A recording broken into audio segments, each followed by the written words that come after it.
I'm not going to take offense to that, because then I'm going to ever do is start building fences with every offense that comes Come my on way. now. Come on now. I Come can't on afford now. it, because then I block myself off, from the very purpose and the very calling that I'm here to do. Just because one of our assistant principals is a white female, this student has gone the past 2 years, out of all the interactions she's had with all of us, and still did not make the connection that I'm the head principal. She couldn't understand why my office was bigger than the assistant principal, because in her mind she was the head principal. And when we did talk and dig into that a little bit more, it truly was because she is the only white female on our team last year. And so she thought that that woman was all of our bosses.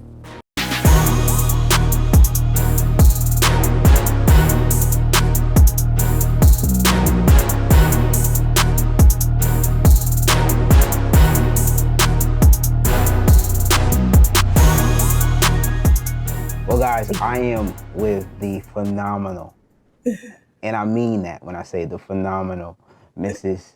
Williams, principal at Midwest City Middle School in Midwest City, Oklahoma, all the way out in Oklahoma. And I hear you speak, and you speak with such conviction and a level of intentionality with each word.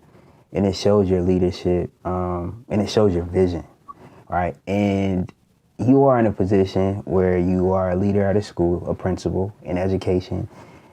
My question is, why education though? Why not, Fortune 500 company? Why not a nurse? Why not doing something outside of the realm of education? What drew you to be with the baby, specifically middle school right now, where you serving? Let's say that's specifically middle school, and Well, I'm we gonna can do. leave that. You can answer that later. No, so why education? I know that it is deeply personal to me and for me. I really had a divine intervention moment when I was returning back to college. When I had Cheyenne, I was young, I was very young, and I had gotten into a place in a space where I started college, but then Mm-hmm. I stopped and I left. Well, it was actually my sister who had my niece just 3 months before I delivered my daughter. So my niece and my daughter are just 3 months apart, and that's why they've been able to grow up together. Yeah, yeah, Um, yeah. my younger sister was actually in a space where she was like, you know what, I want to go to school. Wow. And she had just graduated high school, and she did. She had my niece, and she was like, I think I want to, go to college. And well, I'm like, well, I quit college, but if you going, I'm going, Yeah. going Wow. back. So I'll never forget when her and I we went to Langston University, my alma mater, proud LU grad, um, and I was trying to figure out like, okay, I'm back now, and if I'm back, I'm going to be back for real. And so I remember standing in the middle of the what we call the multi, where we had like enrollment for your classes, and I had my daughter's car seat on my hand, and I had her in my arm, and I'm standing in the middle of the multi. And I literally was like, I don't know. I'm looking at all the banners, all the signs, all the schools of this, schools of that. Wow. And at one point, there was I felt like what I saw was a light that said, School of Behavioral Sciences, Wow. education. And I'm gonna be real honest. I'm standing there with my baby in my arm, and I just walked over to that table and I met Dean Williams, and I said, "Hey, I'm not exactly sure what this school is, this School of Behavior Sciences, but I think this is what I want my major to be." Wow. I truly was led there. I was led to that table. I was led into education. I was led through my first class, Intro to Teaching, and I have been carried every step of the way. Wow. Every course, every class that I took made complete sense to me. Wow. Every education test that I had to take and pass. I passed the first time Wow. without hesitation, as nervous as I was. And every door that I've had to cross over into to be in this field has been opened for me at when it was supposed to be opened for me. So I truly call it a divine calling, especially when I reflect back on, what school was in my life when I was coming up, which was not a great thing. I Yeah. did not have the best educational experience. I did not like school. For a long period of time, I did not make good grades at all. I didn't truly make anybody proud unless I was cheerleading or in band. School just was not a thing for me. I don't have more than two educators from K through 12 that I can just say, oh my gosh, those teachers did A, B, C, and D Yeah. for Yeah. me.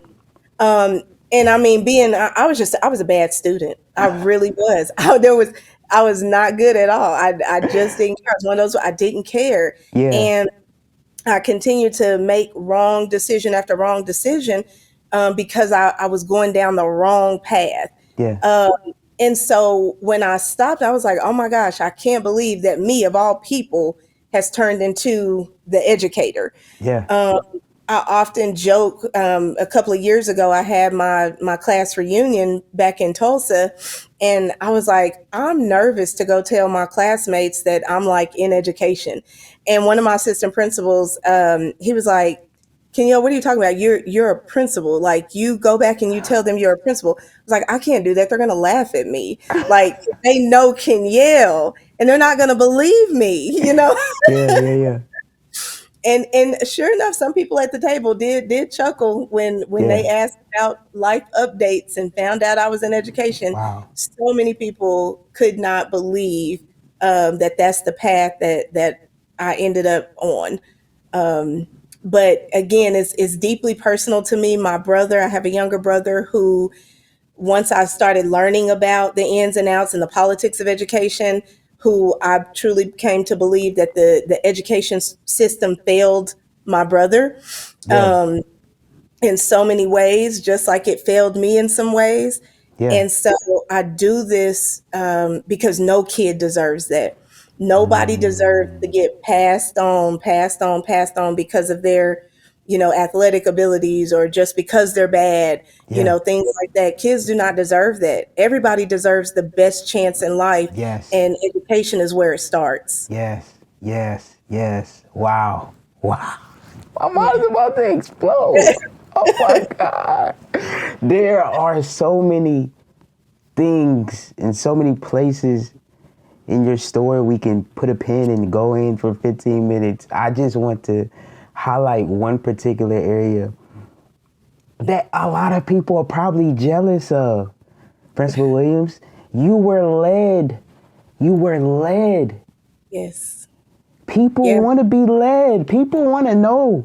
People want clarity. People want direction. People want Yes. to know their purpose. Why am I here? Yep. And you were led. And Yes. so my question, because we can go down, all of the other and very important discussions, but I know somebody's watching this and saying, Principal Williams, how can I find that level of clarity? Please share with me your secrets, because I'm lost right now. I don't know what's going on. What would you say? My gosh. I have to put my hand on my heart. It's intentional seeking. You have to be open to intentionally seek. When I think about me standing in the middle of the multi, I was in a place of complete surrender.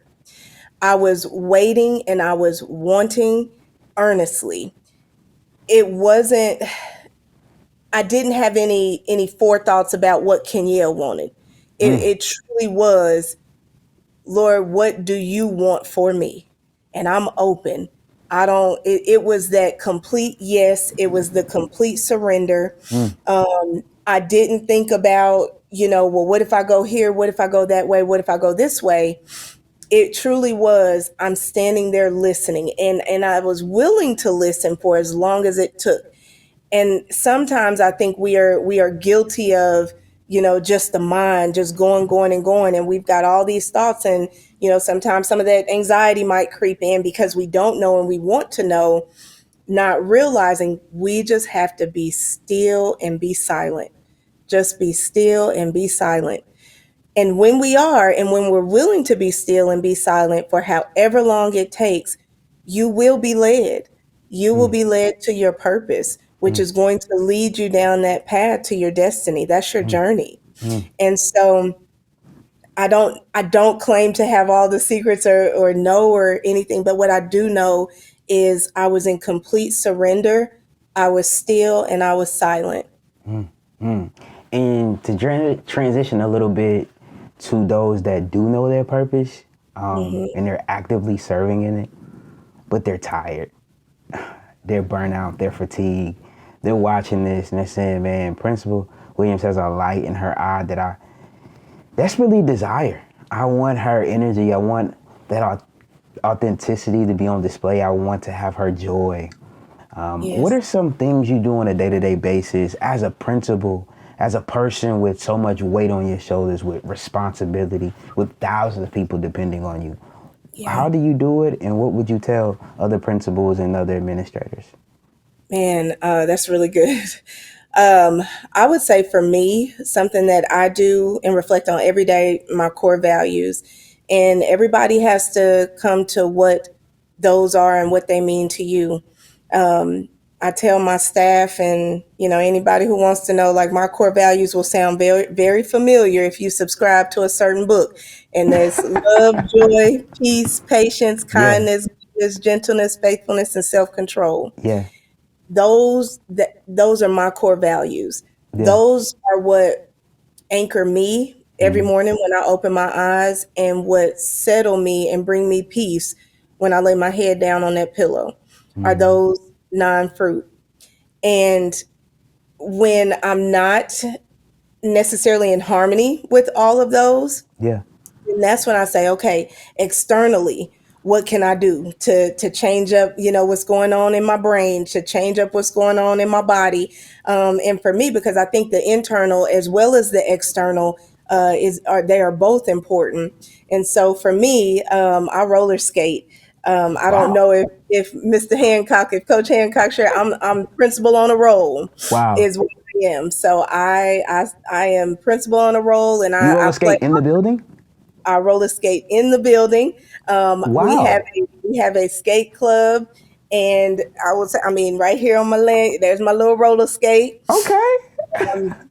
Skating brings me so much joy. Roller Yeah. skating does. Ever since I was just a little kid, it was one of those happy family memories. One of the few that I have, but it brought me so much joy as a little kid, and so I bring that with me, and have always carried that in my adult life. Is what can I do externally? Some people like to walk. Some people like to run. Some people drive. Some people read, but what can you do, with your mind, your body, that just makes you feel different? And so I challenge people to get curious about that. Um, because even the way you eat, the music you listen to, what you watch on TV, your algorithms on social media, Yes. all of that stuff plays a Yes. role into whether your fire and your spark, Yes. increases or decreases. Yes. It really does. So you really have to be intentional about finding yourself, who you are, what are you anchored to, the things that bring you true joy. Yes. Yes. Yes. Yes. Amazing. Amazing. Now the roller skating thing, though, I do want to say that that is by far one of the most impressive things you shared in this podcast. Though you gave a lot of empowerment and a lot of gems prior to that. That right there, seeing if I ever saw my principal roller skating down the hallway, I think I would Oh have lost man. my mind. That is extreme. There's a connection. There's a kid-like connection that is formed when you see your principal rolling down. Absolutely. Is that Absolutely. Principal Williams? And she's going fast too. Come on now, slow Exactly. down. You gonna run into me? Don't let me turn around and go backwards. But You no, skate back? I do. And I invite Oh, my kids. They skate. My scholars, they skate with me, and I invite. We've do you have a been in. video of that? Oh yeah, we have videos. Absolutely. I'll have to send you some. I We're will gonna put send. the video in the podcast. Okay, we can do that. Listen, I will send you videos, pictures. Yeah. As a matter of fact, we're having a back to school skate night at the local skating rink. Um, and that for me, and I did say principal on a roll. The R, I'll have to tell you, the R is it stands for ready. O stands for optimistic. The first L is loyal to the mission, and the last L is liberated. Wow. And because of that last L, that liberation, this is who my scholars get. This is who my staff gets. This is who my families in this community gets. I'm liberated. I'm free. I can be the principal that skates. I'm not scared about what people will say or think, or you know how they will try to stifle, because it goes back to, this is what brings me true joy. This is what Kenyelle needs to keep operating at this level. Let me skate. Give me my skate. Wow. We do have to ask the question because it is it is on the tip of some people's brain, right? Hmm. You are a black woman in education in the Yes. state of Oklahoma. Hmm. Mm. Principal Williams, how do Yeah. you handle having this level of liberation Mm.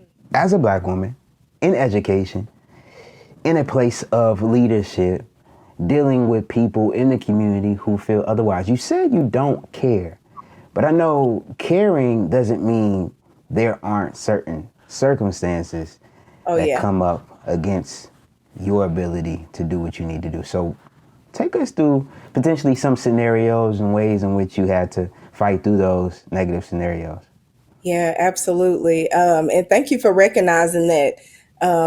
Oftentimes that goes unnoticed. Mm-hmm. Being in this skin and being in this position, there's nothing easy about it. It's not. I will tell you again. That's why I am anchored in my core values, Mm-hmm. because love is the first of them Mm-hmm. all.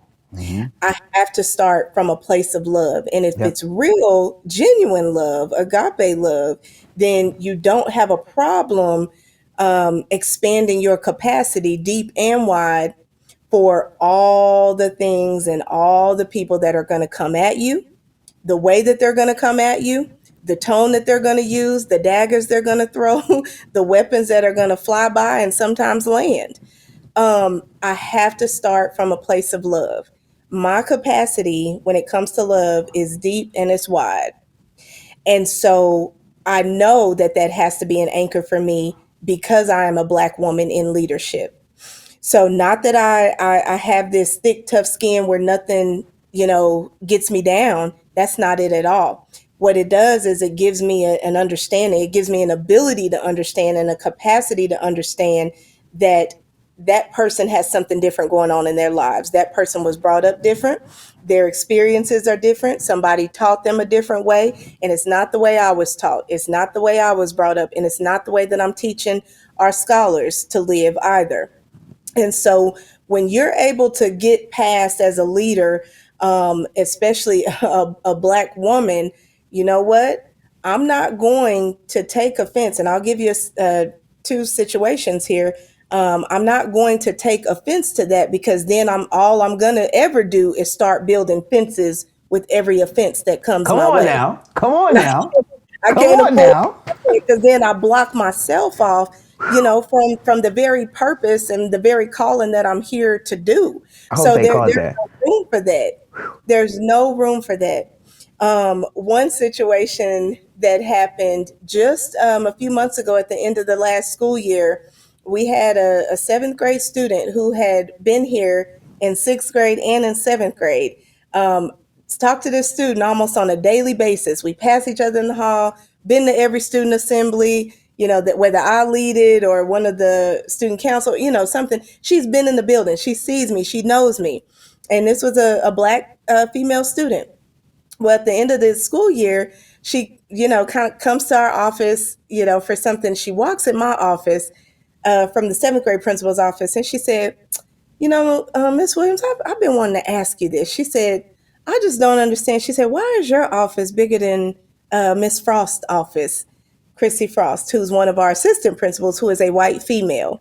And Yeah. my admin team, we've all sat down and talked about this because this was a real thing.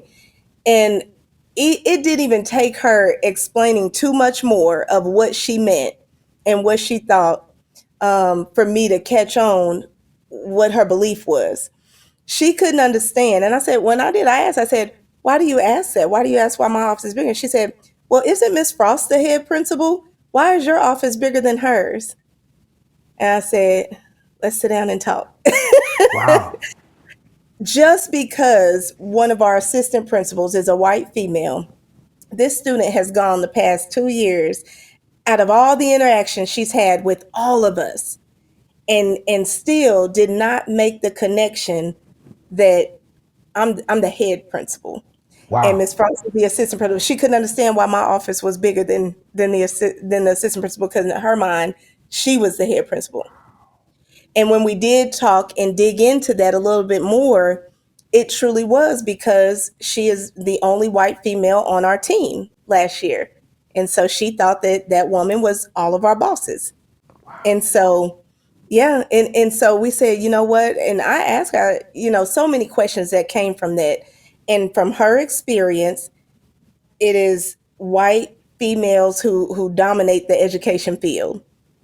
When I first started as an assistant principal here at Midwest City Middle School, no one ever asked me when the parents would come in, community members, no one ever asked what my role was or, what do you do here? They weren't inquisitive. It was always, oh, well, what grade do you teach? That was the question. No one came in and would even think that this black woman is, an assistant principal.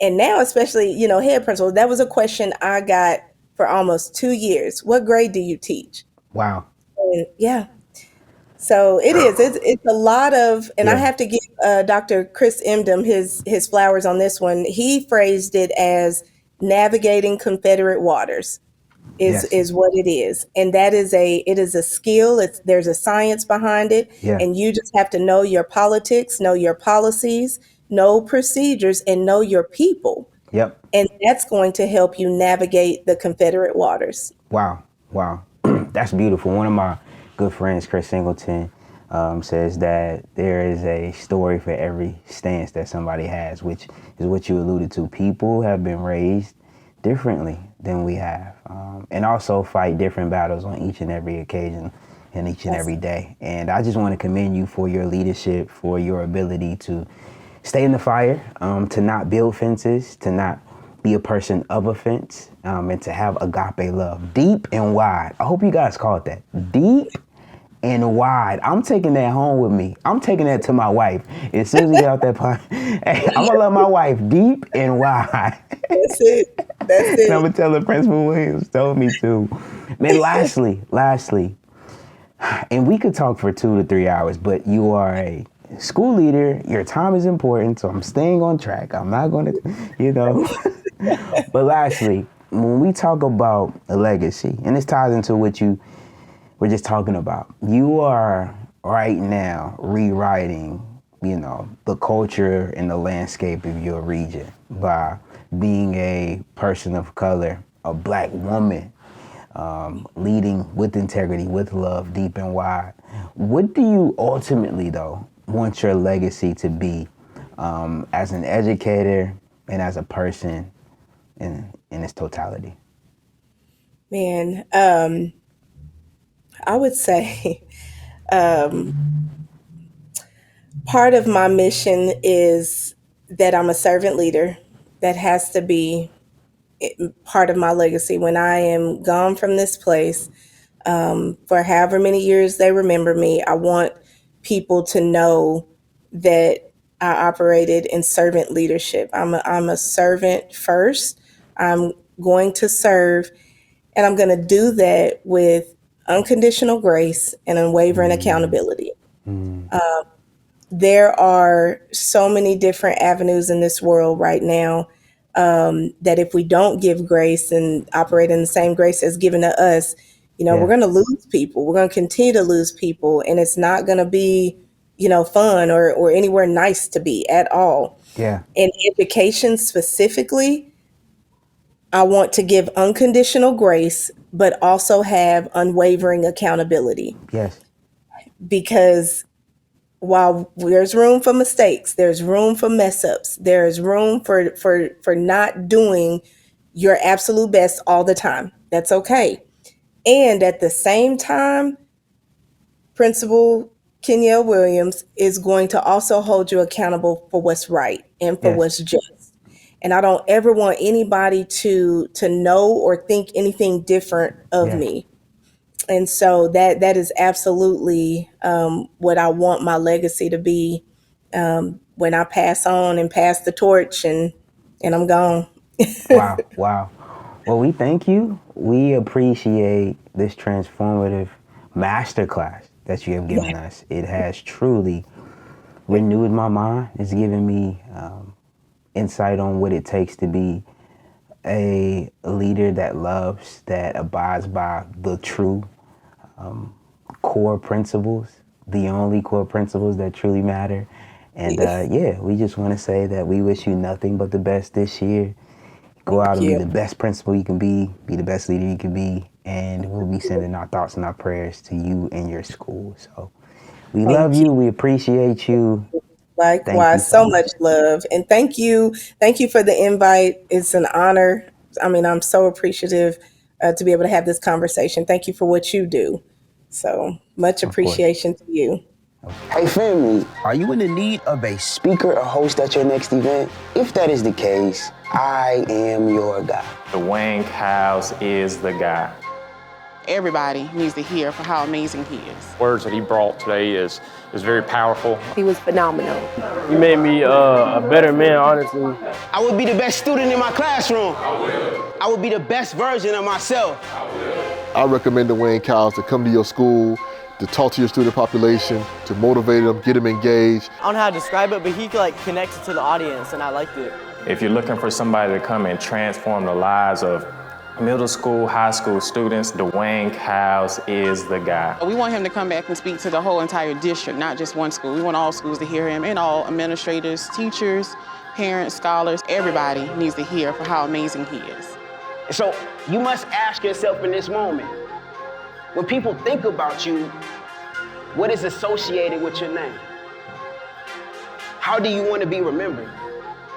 What type of legacy do you want to leave here at this school?